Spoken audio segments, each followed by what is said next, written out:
The phone rang, shattering the quiet of my office. I glanced at the caller ID and felt my stomach twist. It was my sister, Emily. We hadn't spoken in weeks, and knowing her, this wasn't going to be a friendly catch-up. I hesitated for a moment before answering, my voice steady despite the unease creeping up my spine. "Hey, Emily," I said, trying to sound casual. "Oh, good. You picked up," she replied, her tone dripping with the same condescension I'd grown used to over the years. "I was starting to think you were avoiding me." I rolled my eyes, leaning back in my chair. "What do you want, Emily?" She laughed, a sharp, grating sound that made my jaw tighten. "Well, since you asked, I thought you should know. I'm getting married. And guess what? I've already booked the venue. You're going to love it." I frowned, my fingers absently tracing the edge of my desk. "That's great, Emily. Congratulations. But why are you telling me this?" There was a pause, and I could almost hear the smirk in her voice. "Because, dear sister, I used your money to pay for it." My heart stopped. "What?" "Oh, don't act so surprised," she said, her tone light, as if she were discussing the weather. "You don't need it anyway. You're single, living your boring little life. At least my wedding will be something meaningful." I sat there, frozen, as her words sank in. My money, my savings. She'd taken it. Without asking. Without even a hint of guilt. "Emily," I said, my voice low and controlled, "what are you talking about?" She sighed, as if I were the one being unreasonable. "Mom helped me access your account. You know, the one you opened in college? She's still a co-signer. Anyway, we transferred the money last week. Consider it an early wedding gift." I felt a surge of anger, hot and sharp, but I forced myself to stay calm. "How much did you take, Emily?" "Oh, just 100 grand, she said, as if it were nothing. "Don't worry, though. Once James's business takes off, we'll pay you back. Maybe." I clenched my fists, my nails digging into my palms. "You stole $100,000 from me." "Stole is such a strong word," she said, her voice dripping with mock innocence. "It's family, Rachel. Family helps each other out. Besides, you're always the responsible one. You'll be fine." I took a deep breath, trying to steady myself. "Where's the venue, Emily?" She laughed again, that same grating sound. "Oh, you'll love this. It's at Crystal Oaks. You know, the most exclusive wedding venue in the state. I've booked the full luxury package. It's going to be perfect." I almost laughed. Crystal Oaks. Of all places. She had no idea. "Enjoy your day, Emily," I said, my voice icy calm. "I'm sure it will be everything you deserve." I hung up before she could respond, my hands trembling with rage. Crystal Oaks. My venue. My empire. She had no idea who she was dealing with. My name is Rachel Bennett, and at 34, I've learned that success is the best revenge. While Emily spent the last decade basking in our parents' blind favoritism, I was quietly building an empire. Crystal Oaks wasn't just any venue, it was the most sought-after wedding destination in the region. And no one, not even my family, knew I owned it. The afternoon light filtered through my office windows, illuminating the awards that lined my walls. Each one was earned under my company's name, never my own. To the world, including my family, I was just a moderately successful event planner. They had no idea I owned not only Crystal Oaks, but 3 other premier venues across the state. I opened my banking app, my stomach churning as I saw the empty account. Emily hadn't been bluffing. My savings, the only account my family knew about, had been systematically drained over the past week. The final withdrawal had gone through this morning. The memo line read, "Wedding fund. Thanks, sis." The click of heels on hardwood made me look up. Sarah, my venue manager and closest friend, stepped inside, her expression dark. "I just got the alert about Emily's deposit," she said, shutting the door behind her. "Did she seriously steal your money to book Crystal Oaks?" I nodded, pulling up our booking system. There it was, a $50,000 deposit for the full luxury package, paid for with my own money. "She always did have expensive tastes," I murmured, though I suppose it's easier when you're spending someone else's. Sarah perched on the edge of my desk, arms crossed. How the hell did she even get into your account? Mom. I sighed, the realization settling in. She's still a cosigner from when I opened it in college. They must have gone to the bank together. The betrayal wasn't new, just another chapter in a lifetime of Emily getting whatever she wanted at my expense. I'd always been the responsible eldest, the straight-A student, the one who helped with the family business. Emily had been the golden child. Every success of mine had been measured against her potential, every accomplishment dimmed so I wouldn't outshine her. You're going to fight this, right? Sarah asked, already reaching for her phone. I can call the bank, the police. I lifted a hand, stopping her. No, not yet. A plan was already forming. Let's see what else they have in mind. As if on cue, my phone buzzed with a text from my mother. Emily told you the good news? She and James are having their dream wedding at Crystal Oaks. Isn't it wonderful? We're meeting with the venue owner next week to finalize everything. You'll help with the planning, won't you? It's the least you can do for your sister. I showed Sarah the message, and her eyes widened. They don't know, she whispered. They have no idea you own Crystal Oaks. No, I said, pulling up Emily's client file. Her booking had been flagged for my review as a high-value event. And for now, let's keep it that way. The next hour was spent combing through the details of Emily's grand vision. She had spared no expense. The champagne fountain, the imported florals, the gourmet 7-course meal. The total bill? Just under $100,000. Almost exactly what she'd stolen from me. She's going to be unbearable at the planning meeting, Sarah groaned. Actually, I said, a slow smile forming, I won't be at the meeting. As far as they know, I'm just the sister of the bride. You'll be handling everything as venue manager. Sarah's eyes lit up. And I'll be conveniently unavailable for any family emergencies. Very tragic. I began tapping a response to my mother. Of course, so happy for Emily. Can't wait to see Crystal Oaks. I hear it's beautiful. The rest of the day passed in a blur of real weddings, real brides, real events that mattered. I threw myself into work, setting aside the sting of betrayal. There would be time for feelings later. Right now, I needed to focus. That evening, just as I was leaving, my phone rang again. This time, it was my father. Rachel, he began, his tone carrying that familiar weight of disappointment. Your mother says you're being difficult about Emily's wedding. I paused, already predicting their version of events. I just said I was happy for her. Don't play dumb, he sighed. Emily needs that money more than you do. You're established, successful. She's just starting out. This wedding means everything to her. The irony of him calling me successful while knowing nothing of my actual success wasn't lost on me. Dad, she took my entire savings without asking. That's theft. It's family, he corrected, as if that excused everything. And family supports each other. Emily has always looked up to you, even if you don't see it. The least you can do is help make her special day perfect. I thought back to the little girl who used to follow me around, wanting to wear my clothes, to be just like me. Somewhere along the way, admiration had twisted into entitlement. You're right, I said finally. Family is important. I'll do everything I can to make sure Emily's wedding is exactly what she deserves. The relief in his voice was instant. That's my girl. I knew you'd understand. And don't worry about the money. Once James's business takes off, I'm sure they'll pay you back. I ended the call, already knowing that would never happen. James was just like Emily, all grand plans and empty pockets, always looking for someone else to foot the bill. Sarah reappeared, Coke in hand. Dinner? I think you could use a drink and some plotting time. An hour later, we were settled in our favorite wine bar, a bottle of red between us. Sarah took a sip, then leaned in. So, what's the real plan?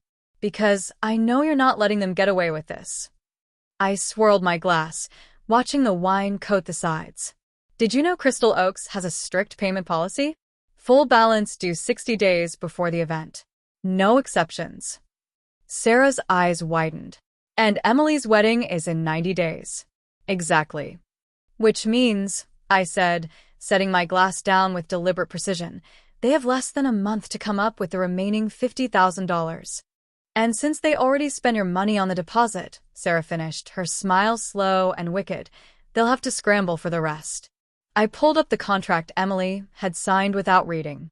And if they can't pay, we invoke Clause 23B. In the event of non-payment, the venue reserves the right to cancel the event and retain all deposits as liquidated damages. Sarah let out a low whistle. Brutal. And they won't find another venue this close to peak season, will they? Not one like Crystal Oaks, I said, raising my glass. Sarah clinked her glass against mine. To Emily's dream wedding. May it be everything she deserves. The following week arrived faster than I anticipated. Seated in my private office, I observed my family through the one-way glass as they settled into Crystal Oak's opulent consultation room. Emily had already claimed the antique French settee, sprawling across it as if she were royalty, while our mother fussed with her hair. The owner is running a bit behind, Sarah announced as she entered, effortlessly slipping into character. She carried a silver tray adorned with champagne flutes. She sends her sincerest apologies and hopes you'll enjoy some refreshments while you wait. Late, Emily scoffed, her voice laced with irritation. Doesn't she know who I am? This is completely unprofessional. I bit back a smirk as Sarah maintained her poised demeanor. She had a family emergency overseas, but I assure you, I've been personally assigned to handle every detail. You're in excellent hands. Our mother accepted a flute, her sharp eyes scanning the luxurious room with barely concealed calculation. As long as everything is perfect for Emily's big day. We've heard such glowing things about Crystal Oaks. Only the best, my father added, though his discomfort was apparent. I suspected he was already calculating the numbers in his head, trying to figure out how they'd cover the looming final balance. Sarah proceeded through the wedding details, her smooth delivery amplifying Emily's excitement with each extravagant confirmation. The imported crystal centerpieces, the Michelin-starred chef, the award-winning florist. Every indulgence was meticulously curated, each one inching the price tag further beyond their reach. Then Sarah reached the crucial point. Now, regarding the remaining balance. Oh, that's not a problem. Emily waved her hand dismissively. Daddy will handle it. Right, Daddy? Through my security feed, I zoomed in on my father's face. There it was, that telltale flicker of unease. His throat bobbed as he swallowed hard. Actually, sweetheart, he said carefully, I wanted to discuss that. Business has been challenging. I might need a little more time beyond the 60-day deadline. Sarah remained perfectly composed. I'm so sorry, but our policy is strict. The full balance is due 60 days before the event, or we'll have to cancel and retain the deposit. It's all outlined in the contract you signed. Cancel? Emily bolted upright, her champagne forgotten. You can't cancel. This is my wedding. Do you have any idea who we are? I understand your concern, Sarah responded smoothly, but this policy applies to all our clients. If we don't receive payment, we have a wait list of eager couples who would love your date. The cracks were forming. My father kept glancing at his phone, likely recalculating numbers. My mother's confident smile faltered. And Emily, she was doing what she did best, ignoring reality in favor of her fantasy. After they left, Sarah strode into my office, closing the door behind her. That was fun, she mused, collapsing onto my couch. Your sister wants a live elephant at the reception for ambience. I raised an eyebrow. Please tell me you quoted her a price. 15 grand, plus insurance and permits, she said, adding it to the list. I pulled up the running total on my screen and whistled. They're at $175,000 now. That's quite a dream wedding. Using your money, Sarah added, leaning forward. I dug into your father's finances. His company is worse off than we thought. Mass layoffs, whispers of bankruptcy. I processed the information. Does Emily know? Sarah snorted. She's still charging designer clothes to their credit cards. I doubt she's ever glanced at a bank statement. My phone buzzed, a text from Emily. The elephant is non-negotiable. It's for the ambience. Also, using your old room at mom and dad's for my dress fitting tomorrow. Don't worry, I cleared all your stuff. Not like you need it anyway. I stared at the message, a familiar mix of disbelief and resignation settling in. She'd cleared out my childhood room. Sarah read over my shoulder and shook her head. Most people would have snapped by now. Called the cops, exposed everything. Patience is a virtue, I murmured, my fingers tightening around my phone. Besides, I have a better idea. Over the next hour, we refined my plan. Every vendor working Emily's wedding owed me favors. A few calls ensured they'd all play their roles flawlessly. The weeks blurred into wedding prep. Emily demanded daily meetings with Sarah, each one adding another layer of extravagance. Fireworks, a butterfly release, a celebrity DJ. The budget spiraled further, but Emily remained blissfully detached. Then, exactly 61 days before the wedding, it happened. Declined. Emily's shriek shattered the air. She waved her credit card at Sarah, eyes blazing. Try it again. I'm sorry, Sarah said patiently, but all 3 cards have been declined. And as per our contract, the full balance is due tomorrow. This is ridiculous. Daddy, do something. My father looked small, hunched over. Sweetheart, I try to tell you. The business, we don't have the money. Silence, heavy and deafening. What do you mean, you don't have the money? Emily's voice dropped to a dangerous whisper. This is my wedding. My perfect day. You promised. Maybe Rachel could help, my mother suggested desperately. She has savings. I already took her savings. Emily snapped. That's what paid the deposit. My father's head jerked up. You what? Emily rolled her eyes. Oh, like you didn't know. Mom helped me. It's not like Rachel needs it. She's probably just going to die alone with all that money. I watched my father's expression shift. He turned to my mother. You helped her steal from Rachel? It wasn't stealing, my mother defended weakly. We just borrowed it for Emily's happiness. Rachel understands. My father looked at me through the glass, but this time, his gaze wasn't just apologetic, it was ashamed. You have until 5 p.m. tomorrow, Sarah stated firmly. After that, your date will be released. But the deposit, Emily gasped. That's Rachel's money. The contract is clear, Sarah said. All deposits are non-refundable. The meeting ended in chaos. Emily storming out, my mother chasing after her, my father remaining, staring blankly at the contract. After they left, I finally stepped into the consultation room. The air still carried traces of Emily's perfume, mixed with the scent of desperation. Well, that was intense, Sarah remarked. I picked up Emily's abandoned champagne glass, tracing the lipstick stain on the rim. It's not over yet. Sarah raised an eyebrow. They can't pay. The wedding's off. Isn't that what you wanted? A slow smile spread across my face. What I want is for Emily to learn that actions have consequences. And tomorrow, at 5 p.m., that lesson begins. The next morning, the sky was clear, a perfect day for revelations. I arrived at Crystal Oaks early, slipping through the private entrance that bypassed the main office. Inside, Sarah was already at work, systematically reviewing the security footage. Your sister's been calling nonstop, she informed me, clicking through the morning's recordings. She showed up at 6 a.m., demanding to see the owner. On the screen, Emily stood outside, mascara streaked, hair in disarray, pounding on the locked doors. Any word from my parents? I asked. Your father called once, professional, apologetic. He requested an appointment with the owner at 4:30. Sarah hesitated. He sounded different. He's finally facing the consequences of their choices, I replied, adjusting my blazer.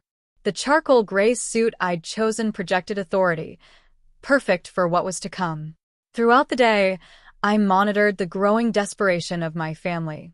Emily returned 3 more times, each visit more frantic than the last. My mother made frantic calls to vendors, begging for extensions. On my instructions, they all politely declined. At precisely 4:30, my father arrived alone. He looked exhausted, the kind of weariness born of sleepless nights and hard truths. Show him to my office, I instructed Sarah. It's time. I watched via the security feed as she led him into the owner's office, my office. His gaze drifted over the framed awards, the certificates bearing my name, the photos of me with industry leaders. I entered through the private door. Mr. Bennett, I greeted, my voice even. Thank you for coming. He turned, and I saw it. Confusion, disbelief, realization, then shame. Rachel, his voice cracked. You own Crystal Oaks? Among other things, I said smoothly, gesturing for him to sit. Though I assume that's not why you're here. He sank into the chair, still staring. How long? 5 years, I said. This was my first venue. Now I have 3 others, plus a management company and a consulting firm. 5 years, he exhaled. We thought you were struggling, that you needed our guidance. That's what you wanted to believe, I corrected. Before he could respond, Sarah's voice crackled through the intercom. Emily and Mrs. Bennett are here, insisting on seeing the owner. I met my father's eyes. Should we invite them in? He hesitated, then nodded. They need to see this. The door burst open, and Emily stormed in, our mother trailing behind. Where's the owner? Emily demanded, scanning the room wildly. We need to speak to the owner. You already are, I said. They froze. The shock on their faces was almost comical. No, Emily whispered. No, this is a joke. You can't, you're not. Crystal Oaks has been mine for 5 years, I stated, my eyes locked on hers. Along with 3 other venues, a management company, and a consulting firm. If you'd ever paid attention, you'd know that. Our mother collapsed into a chair, her face pale. But how? Because while you were all fixated on Emily's potential, I said, I was building something real. Every time you dismissed my achievements, every time you drained my accounts for Emily's latest whim, I was growing stronger. And you never even noticed. This isn't fair, Emily shrieked. You let me plan my wedding here, knowing that you stole from me? I finished. That you signed contracts without reading them? That you never once considered the consequences of your actions. I needed that money for my wedding. No, I said, my voice cold. You wanted it. There's a difference. I pulled out the banking records and laid them on the desk. Just like you wanted my college fund, my childhood room, every last thing you've taken. But this time, Emily, you'll face the consequences. Rachel, our mother started, but my father held up a hand. No, he said. Let her finish. We need to hear this. I leaned forward. The payment deadline is 5 p.m. If the balance isn't paid, the contract is void. The deposit, the money you stole, is forfeit, and the date will be released to another client. You can't do this, Emily wailed. Yes, I can, I said. And that should have meant something to you before you stole from me. I turned to my parents. And, before you helped her do it, my father exhaled slowly. You're right. We failed you, Rachel.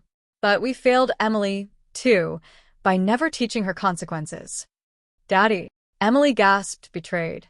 No, princess, he said wearily. This stops now. We can't pay for your wedding. We can't fix this. And for once, you'll have to accept that. The next 15 minutes were a blur of accusations, tears, and increasingly desperate manipulation. Emily threatened to expose me. Our mother pleaded for family loyalty. I sat calmly, watching the clock. At exactly 5 p.m., Sarah entered with the paperwork. The contract is void, I announced, signing the documents. The deposit is forfeit. The date is released. I've already notified the vendors and offered the date to a client on the waitlist. Sarah added, they've already accepted. Emily crumpled onto the floor, sobbing. Our mother rushed to her side. My father remained still, watching me with new eyes. You've built something remarkable, he said quietly. I have. I agreed. No thanks to any of you. What happens now? He asked. I glanced at Emily, mascara streaked and hysterical, then back at him. Now, Emily learns about consequences. And you all learn I'm not your safety net anymore. And the money? He asked. She'll pay it back, I said. Every penny. With interest. My lawyers have drafted a repayment plan. She can start once she gets a job. Emily's head snapped up. A job? Yes, Emily, I said, my voice icy. A job. You know, that thing people do to earn money instead of stealing it. I smiled thinly. The cafe down the street is hiring. It has a lovely view of Crystal Oaks. You can watch other brides have their dream weddings while you earn back what you stole. Her look of horror was almost worth every penny she'd taken. As security escorted them out, I felt lighter. Years of being the responsible one, the fallback, were over. Sarah returned with 2 glasses of champagne. Well, that was satisfying. I clinked my glass against hers. To consequences. To consequences, she echoed. But tell me, was keeping this secret all these years worth it? I thought of Emily's face when she realized who owned Crystal Oaks. Some lessons are worth waiting for. My phone buzzed, a message from my father. I know it's too late for apologies, but I'm proud of what you've built. And I'm sorry we never saw it before. I didn't reply immediately. Instead, I looked out at the gardens where Emily's wedding would never happen. You know, I said to Sarah, I once dreamed of having my own wedding here. And now you own it, she finished, raising her glass again. To outgrowing our dreams and making them reality. 3 months later, I stood in my office at Crystal Oaks, watching the Johnson wedding unfold on what should have been Emily's big day. The bride was glowing, the ceremony seamless, and the elephant-free reception was in full swing. Everything was exactly as it should be. My phone buzzed, a message from Sarah. Your sister's watching from the cafe again. I glanced out the window toward the coffee shop across the street. There she was, Emily, in the cafe's standard black apron, standing behind the counter with a distant expression. She wasn't throwing a tantrum. She wasn't demanding attention. She was just watching. The past 3 months had brought changes none of us had expected. My father had finally accepted the help I'd offered years ago, restructuring his business and pulling it back from the brink. My mother's boutique was under new management, one of my consultants, actually, while she learned the realities of running a store without cutting corners. And Emily was learning what life looked like without a safety net. The cafe job had been a shock. The first week, she left me teary voicemails about sore feet and broken nails. I ignored them. The second week, she tried to quit. My father didn't let her. You repay what you steal, he told her. This is how it starts. Miss Bennett, my assistant's voice broke my thoughts. Your father's here for your meeting. I turned from the window. These weekly meetings had become routine, a way to rebuild, to find a balance where we stood on equal footing rather than opposite sides of a fight. My father looked better these days. Without the weight of enabling Emily, he carried himself differently, more focused, more free. The Johnson wedding is beautiful, he said, settling into the chair across from my desk. It is, I nodded. They actually read their contract. He winced slightly, but didn't argue. I saw Emily earlier, he admitted. She asked me about borrowing money for a car. I told her to save up for it herself. He smiled just a little. That's progress, right? Baby steps. I agreed. We spent the next hour reviewing his company's finances. When we finished, he hesitated at the door. Your mother wants to host a family dinner this Sunday, he said carefully. She's cooking real food. No Emily involvement. The last time Emily had attempted a family dinner, she'd served undercooked chicken and declared, cooking is for poor people. I considered it. I'll think about it. After he left, I pulled up the payment tracker I'd created for Emily's debt. She'd been making regular payments, small but steady. The total barely dented what she owed, but for Emily, consistency itself was a breakthrough. Sarah popped in around sunset with 2 glasses of wine. The Johnson wedding is winding down. Not a single bridezilla moment. Refreshing. I took my glass. Did you see Emily's latest work review? Sarah grinned, pulling up the cafe's online ratings. 4 stars. Waitress seemed distracted by the wedding venue across the street, but the coffee was good. We shared a quiet laugh, but beneath it was something more, something close to understanding. Emily, the girl who once sneered at service workers, was now one of them. There was poetry in that. You know, Sarah said, she's actually getting better at it. I stopped in yesterday. She didn't even glare at me. I raised a brow. A miracle. My phone buzzed again, a text from Emily. The Johnson wedding looks nice. Not as nice as mine would have been, but nice. By the way, I got Employee of the Month. First time I've earned anything on my own. Weird feeling. I read it twice. No demands. No complaints. No manipulation. Just something close to honesty. Later that night, as the last of the Johnson guests departed, I walked the gardens, breathing in the quiet. This was my favorite time at Crystal Oaks, the stillness after another perfect event, the weight of responsibility replaced with the satisfaction of a job well done. Another message, this time from my mother. I've been taking real cooking classes. No shortcuts, no shows. Would you come to dinner? We miss you. I stared at the words. My mother, actually learning. My father, finally standing firm. My sister, discovering what it meant to work for something instead of taking it. I'll bring wine, I texted back. The next morning, I arrived at Crystal Oaks early, only to find Emily waiting outside my office. She looked different in her cafe uniform, less polished, less entitled, more real. The Johnsons tipped me yesterday, she said, shifting awkwardly. $20 for a $5 order. They stopped by before leaving for their honeymoon. I waited, sensing there was more. I used to be awful to service staff, she admitted. Never thought about it. Never understood. Understanding comes with experience, I said. She nodded, then pulled an envelope from her pocket. Here. Extra payment. From the tip money. I know it's not much, but... I took the envelope, recognizing the gesture for what it was. Not repayment. Not yet, but a start. Are you coming to dinner? She asked hesitantly. I am. She exhaled, relieved. Good. I'm not cooking. Learned my lesson there. But I am bringing dessert. Store-bought. With my own money. As she turned to leave, she hesitated. The venue's beautiful, Rachel. You built something incredible. I'm sorry I tried to take advantage of it. Of you. I watched her walk away, thinking about growth, about change, about how life forces us to learn in ways we never expect. Sarah found me still holding Emily's envelope. Everything okay? I smiled. I think it will be. So, family dinner could be interesting. I straightened my desk. But first, we had 3 consultations today, real brides with real budgets and hopefully better family dynamics. Sarah smirked. One can dream. And I did.